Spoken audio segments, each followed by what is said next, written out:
Welcome to the Mortgage Podcast, where we give tactics, strategies, and inspiration to get you to 10 plus loans per month. We talk a lot about how to make a ton of money in mortgage while also being happy and thriving in your personal life.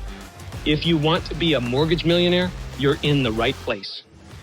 Welcome back to the Mortgage Podcast, everyone. It's Todd Screema, and I talk a lot about getting to 10 loans a month, right? I want to repeat myself on purpose so that it programs you subconsciously, and one day you're going to say, Todd, you're right. I can close 10. And the minute you start thinking and feeling that way is when you'll start to do it. This is different because you're used to me. I tend to teach very tactically. I'm going to talk about more of a wise statement. I remember when I was first starting as a loan officer, I worked for a company. I went to my boss and I said, hey, who's doing really well, but they've only been doing this a couple years?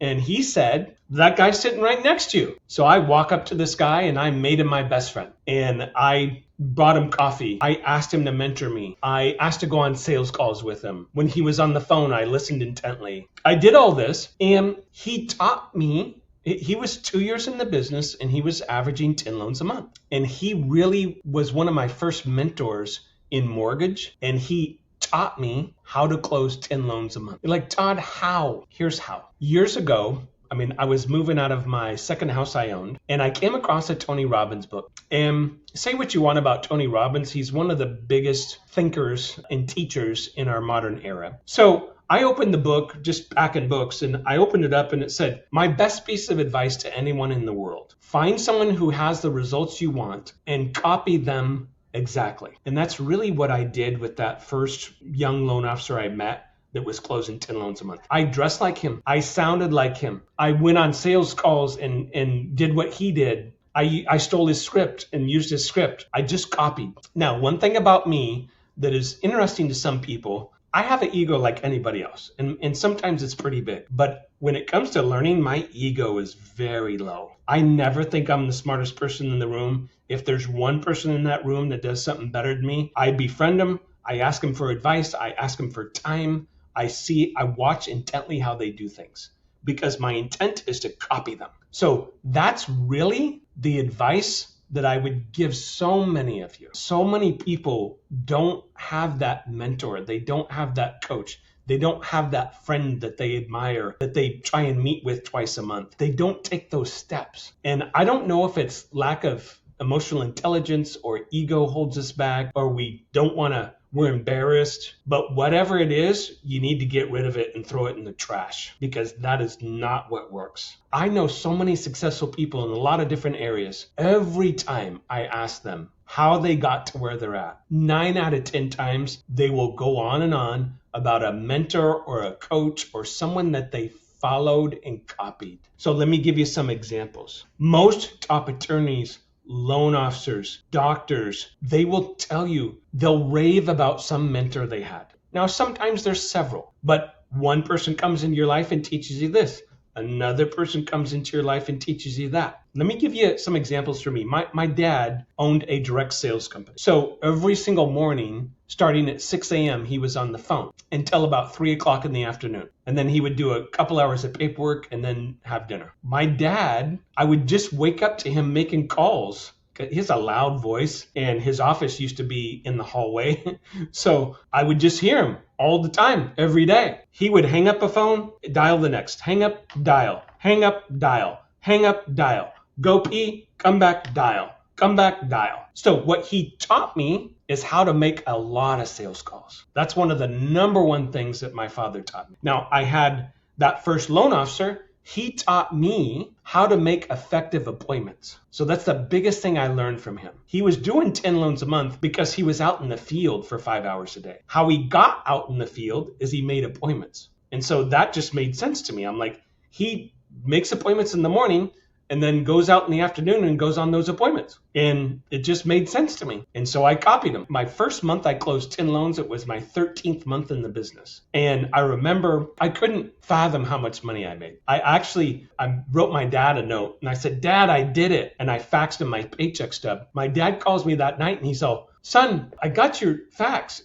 That's a lot of money. He's like, is that for a year? I said, no, Dad, that was last month. That's my paycheck stub from last month. He's like, oh my God. He said, how did you do that? Right? And I'm like, Dad, I just make a bunch of sales calls. I said, I'll tell you this, I don't even know how to do loans that well yet. Like, I'm just figuring out all the rules. I'm not even that good. I'm going to do so good in this business. It's ridiculous. Okay. So that loan officer taught me how to make a bunch of calls and work on appointments so I don't waste my time and I meet with qualified people. Rick Ruby and I own the core together. Rick taught me a lot of things, but one of the things he taught me is how to invest money, how to do a personal budget, how to invest in the stock market, and I learned so much from him on that. And we would coach on it at least once a month. Detailed coaching. And I learned a lot on how to invest and how to save money. What percentage of my income should I save? Where does it go? There was a saying we used to say, how to get your money to have babies, right?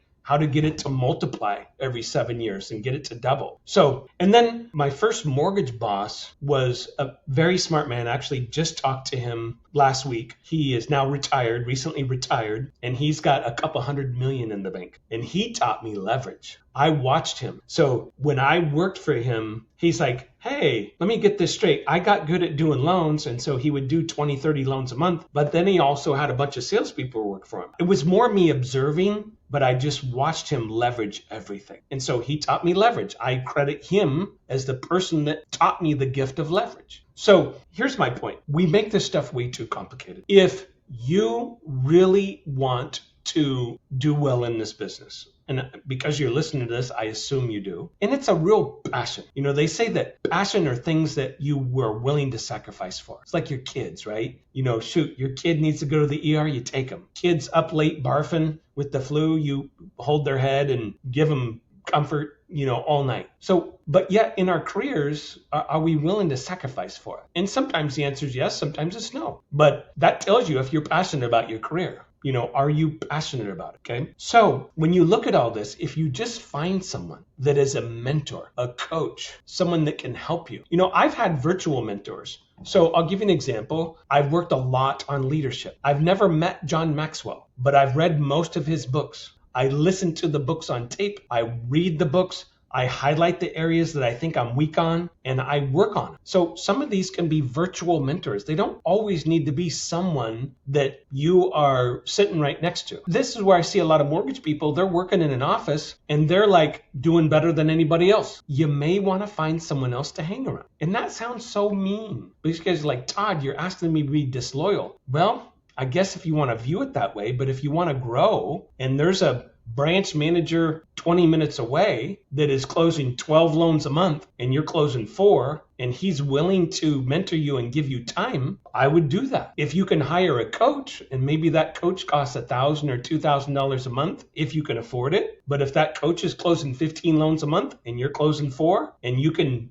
pay for his time or her time, I would suggest if you can afford it to do it. But don't do the coaching and don't do exactly everything they say. That's where people get screwed up. Don't pay $1,000 a month for motivation. Pay $1,000 a month to learn. The best coach that I know is Jim Reed. Jim Reed runs a coaching program called Next Level Coaching. And, it's very reasonable, but it's just mortgage coaching. So if you want his contact, let us know. DM me, email me. I'm on social. I don't do that anymore. Like I do Jolt Agency, which is getting a bunch of people appointments. I don't personally coach loan officers, but there's some great people out there. There really is. And so the point is, people who get to 10 plus loans a month, 9 out of 10 times they find someone, whether it's a mentor, a coach, a friend, a coworker, to latch onto, and they copy them. They copy them as close as they can. And then they start getting the results that they get. And I know that sounds way too simplified for most people,